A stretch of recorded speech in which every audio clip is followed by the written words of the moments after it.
आपने कई love marriage की कहानी सुनी होगी, लेकिन ये लव ट्रायंगल एक भयानक ट्रेजेडी में बदल जाता है, जिसमें 3 लोगों की मौत हो जाती है। पुलिस के पास अपराधी, सबूत और सब कुछ होने के बावजूद किसी को भी सजा नहीं मिलती और ये केस बंद कर दिया जाता है। आखिर ऐसा क्या हुआ कि जांच रोकनी पड़ी? मरने वाले कौन थे? उसकी मौत कैसे हुई? और इस शॉकिंग केस की पूरी कहानी क्या है, जानिए इस वीडियो में। हेलो दोस्तों, मेरा नाम है महेंद्र और आप देख रहे हैं द क्राइम केस। कर्नाटक के चिकमंगलुरु जिले के कदूर नाम की जगह पर डॉक्टर रेवंत अपनी पत्नी कविता बिंदु और 2 बच्चों के साथ रहते थे। रेवंत की एक डेंटल क्लिनिक थी और उनका परिवार खुशहाल जिंदगी जी रहा था। लेकिन फरवरी 2020 में एक ऐसा हादसा हुआ जिससे पूरा परिवार बर्बाद हो गया। घटना की शुरुआत 17 फरवरी 2020 की शाम को रेवंत रोज की तरह अपने क्लिनिक गया। 6:15 बजे उन्होंने पत्नी कविता से फोन पर बात की और बच्चों का हाल चाल लिया। फिर रात 8 बजे अपने घर लौट आए, लेकिन उनके आते ही पड़ोसियों ने उनके घर से चीखने चिल्लाने की आवाज सुनी। जब लोग वहां पहुंचे तो नजारा देख उनके होश उड़ गए। घर के अंदर फर्श पर कविता खून से लथपथ पड़ी थी और चारों ओर सामान बिखरा हुआ था। ऐसा लग रहा था जैसे लूटपाट हुई हो। लोगों ने तुरंत कविता को अस्पताल ले जाने की कोशिश की, लेकिन तब तक उसकी मौत हो चुकी थी। रेवंत ने पुलिस को फोन कर घटना की जानकारी दी। पुलिस स्टेशन की टीम मौके पर पहुंची और फॉरेंसिक जांच शुरू की।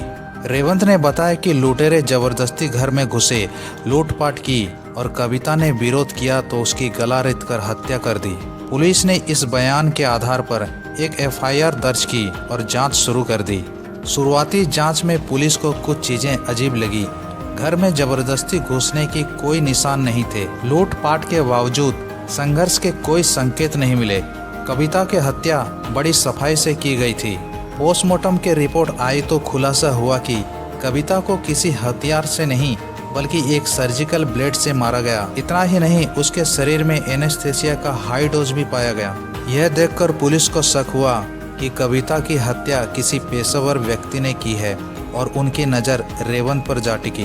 पुलिस ने रेवंत के घर के आसपास के सीसीटीवी फुटेज चेक किए, लेकिन किसी संदिग्ध का कोई सुराग नहीं मिला। जब कॉल रिकॉर्ड खंगाले गए तो पता चला कि रेवंत पिछले काफी समय से एक महिला हर्षिता के संपर्क में था। पत्नी के मौत के बाद भी वो लगातार उससे बात कर रहा था। अब पुलिस को लगने लगा कि यह एक एक्स्ट्रा मैरिटल अफेयर का मामला है और शायद इसी चक्कर में रेवंत ने अपनी पत्नी की हत्या की। 22 फरवरी को पुलिस ने रेवंत को पूछताछ के लिए बुलाया।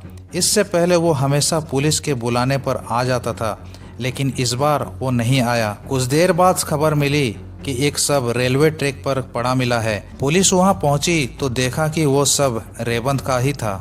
अब ये सवाल खड़ा हुआ कि यह हत्या थी या आत्महत्या। इसका जवाब पोस्टमार्टम से मिलने वाला था। अब पुलिस ने हर्षिता की तलाश शुरू की। जानकारी के मुताबिक वो बेंगलुरु के राजेश्वरी नगर में रहती थी, लेकिन पुलिस उसके पास पहुंच पाती उससे पहले खबर आई कि उसने अपने घर में ही आत्महत्या कर ली। अब इस केस में शामिल 3 लोग, कविता, रेवंत और हर्षिता, मौत के शिकार हो चुके थे। पुलिस की जांच में सामने आया कि रेवंत और कविता की शादीशुदा जिंदगी खुशहाल थी, लेकिन फिर रेवंत की सोशल मीडिया के जरिए हर्षिता से मुलाकात हुई, बातचीत बढ़ी, दोस्ती हुई और फिर यह रिश्ता प्यार में बदल गया। हर्षिता पहले से 2 बार शादी कर चुकी थी, उसका एक बच्चा भी था, लेकिन फिर भी वो रेवंत से शादी करना चाहती थी। वो रेवंत पर दबाव डालने लगी कि वो कविता को छोड़ दे। जब रेवंत को कोई और रास्ता नहीं दिखा तो उसने कविता को मारने का प्लान बना लिया और ऐसे शुरू हुई एक हत्या की प्लानिंग। 17 फरवरी 2020 को रेवंत ने अपने बच्चों को रिश्तेदार के घर भेज दिया। उसने कविता को धोखे से एनेस्थेसिया का हाई डोज दिया, जिससे वो बेहोश हो गई। फिर सर्जिकल ब्लेड से उसकी गला काटकर हत्या कर दी। लूटपाट का नाटक करने के लिए घर से कीमती जेवरात उठाया और हर्षिता के पते पर भेज दिया।